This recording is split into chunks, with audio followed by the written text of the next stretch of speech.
नमस्कार, capital TV का खास शो राहुल का अग्निपथ देख रहे हैं पर मैं हूं आपके साथ दिव्या सिंह। अयोध्या में बन रहे राम मंदिर का उद्घाटन कार्यक्रम 22 जनवरी को होने वाला है। इसके लिए भव्य तैयारियां की गई है। इस मौके पर पीएम मोदी और सीएम योगी समेत हजारों लोग मौजूद होंगे। राम मंदिर कार्यक्रम के लिए विपक्षी नेताओं को भी न्योता दिया गया है। कांग्रेस की ओर से मल्लिकार्जुन खड़गे, सोनिया गांधी और अधीर रंजन चौधरी को बुलाया गया है, लेकिन पार्टी के पूर्व अध्यक्ष राहुल गांधी और महासचिव प्रियंका गांधी को आमंत्रित नहीं किया गया है। ऐसे में सवाल उठ रहे हैं कि कांग्रेस पार्टी के प्रमुख नेताओं में होने के बाद भी राहुल गांधी और प्रियंका गांधी को क्यों नहीं बुलाया गया है, जिसके बाद राम मंदिर ट्रस्ट की तरफ से इसका जवाब भी दिया गया है। आज इसी पर चर्चा के लिए मेरे साथ स्टूडियो में मौजूद हैं कैपिटल टीवी के एग्जीक्यूटिव एडिटर राजीव जी। सर, स्वागत है आपका। धन्यवाद। आखिर ट्रस्ट की तरफ से क्या जवाब दिया गया है, क्यों नहीं बुलाया गया? देखिए, ट्रस्ट की तरफ से जो जवाब दिया गया है उसकी चर्चा तो बाद में होगी जी। लेकिन सबसे बड़ा सवाल यही है कि क्या वास्तव में राहुल गांधी और प्रियंका वाड्रा कांग्रेस के एक बड़े नेता हैं या देश के एक बड़े नेता हैं? अभी की स्थितियों में कांग्रेस के अंदर जितने नेता हैं वो राहुल और प्रियंका को क्यों बड़ा नेता मानते हैं? सिर्फ इसलिए कि राहुल गांधी, प्रियंका वाड्रा गांधी नेहरू परिवार में पैदा हुए। इसके अलावा कोई ऐसा अचीवमेंट हो राहुल गांधी के लिए कि उन्होंने देश की राजनीति की दिशा तय कर दी, बदल दी, या फिर कांग्रेस के लिए ही कोई बड़ी उपलब्धि पाई है राहुल गांधी ने? जब से राजनीति में आए उसके बाद से कांग्रेस ने उन्हें पार्टी का टिकट दिलवाया, वो सांसद बने, सीधे जो कांग्रेस के महासचिव से होता हुआ कांग्रेस के उपाध्यक्ष बन गए और फिर कांग्रेस के अध्यक्ष बनाए गए। इनके नेतृत्व में कांग्रेस ने 2019 का चुनाव लड़ा जी। उसका परिणाम क्या हुआ? राहुल गांधी का नेतृत्व में चुनाव लड़ने के बावजूद कांग्रेस 50 के आसपास के सीटों पर सिमट गई। ये जिस तरीके से ये बुरी तरह से हार कहा जा सकता है, उसके बाद तो किसी भी दूसरे नेता, अगर नेहरू गांधी खानदान का नहीं होता तो उस नेता को कांग्रेस से बाहर कर दिया जाता या फिर उसे उस कूड़ेदान में डाल दिया जाता जिस पर किसी की नजर भी दोबारा न पड़े। ऐसी स्थिति पैदा हो जाती, क्योंकि इससे पहले मान लेते हैं 2014 का चुनाव हुआ। 2014 के चुनाव में राहुल गांधी सीधे नेतृत्व नहीं कर रहे थे, हालांकि प्रचार वो कर रहे थे। लोग ये मानकर चल रहे थे राहुल गांधी कांग्रेस की तरफ से पीएम के दावेदार हैं, क्योंकि मनमोहन सिंह आगे प्रधानमंत्री नहीं बन सकते थे 2 टर्म पूरा करने के बाद। ऐसे भी उनकी उम्र भी बहुत ज्यादा हो गई थी और सोनिया गांधी कोई ऐसा नेता नहीं ढूंढ पाती कांग्रेस के अंदर जो राजनेता न हो बल्कि एक्सीडेंटल पॉलिटिशियन हो, मनमोहन सिंह की तरह।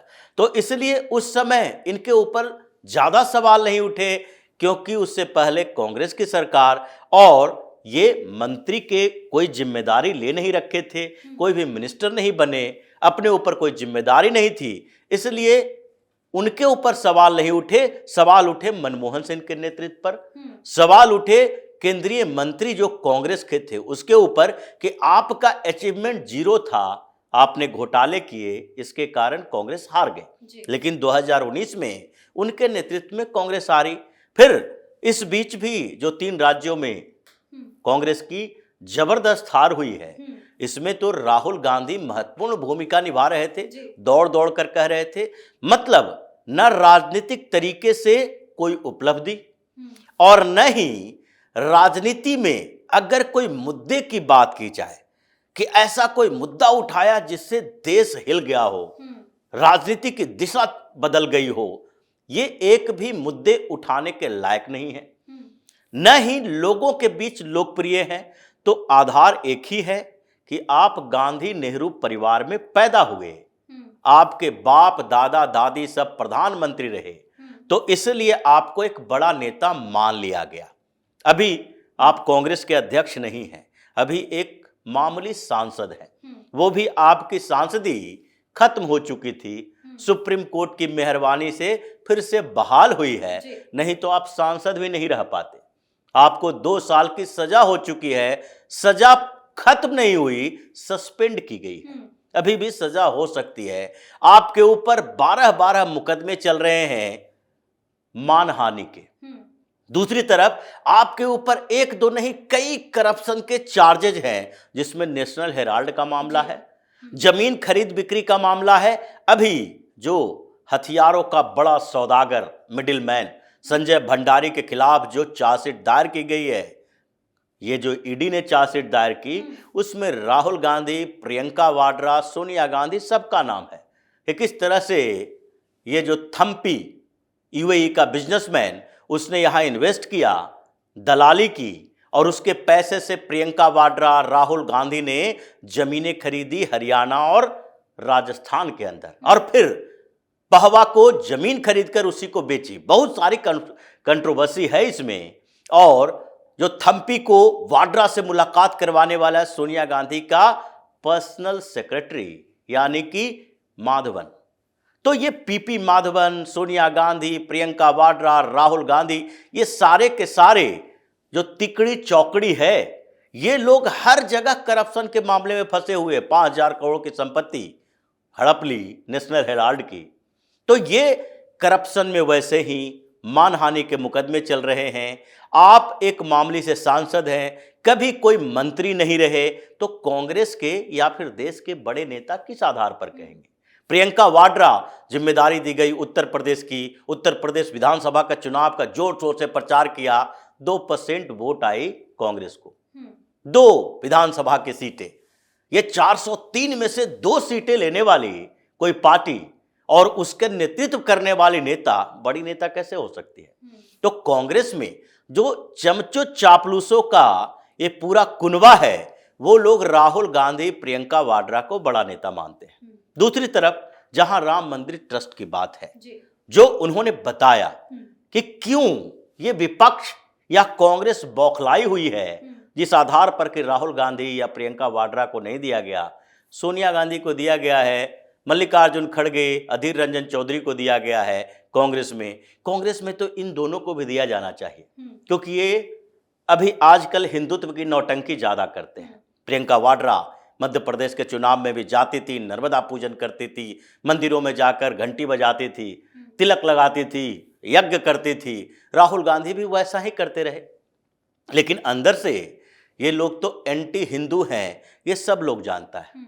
लेकिन फिर भी इस कारण से कि ये लोग हिंदुत्व का नौटंकी कर लेते हैं, तो राम मंदिर परिसर में भी बुलाया जाए, प्राण प्रतिष्ठा के समय कम से कम न्योता दिया जाए कि ये जाए वहां पर, और वहां पर फिर से एक नौटंकी करें और फिर याद दिलाएं कि राम मंदिर, जो भव्य राम मंदिर बन रहा है, इसकी शुरुआत तो हमारे पिता ने की थी, राजीव गांधी ने ताला खुलवाया था। ये कहा जाता है ना कि बड़े जमींदार जो पहले हुआ करते थे, उनकी स्थिति थी कि जब जमींदारी चली गई, गरीबी जहालत की स्थिति हो गई, तो उसके बाद उनके पास हाथी नहीं होता था। तो गांव गांव में एक कहावत प्रसिद्ध है कि हाथी तो खत्म हो चुका है, चले गया, लेकिन अब उसका सिक्कड़ लेके घूमते रहते हैं कि देखो किसी जमाने में हमारे पास हाथी होता था। वही राहुल गांधी, प्रियंका वाड्रा, सोनिया गांधी, एक कांग्रेस का वही भूमिका है। राम मंदिर ट्रस्ट ने सीधे तौर पर कहा कि हमने कोई कैटेगरी बनाई है, और जो जो कैटेगरी बनाई है, श्रेणी बनाई है न्योता देने के लिए, उसमें कहीं भी प्रियंका वाड्रा, राहुल गांधी फिट होता ही नहीं है। किस आधार पर भेजे? हमने बनाए हैं कि कोई भी रिकॉग्नाइज्ड पार्टी जो है उसके प्रमुख को भेज सकते हैं, मुख्यमंत्रियों को भेज सकते हैं।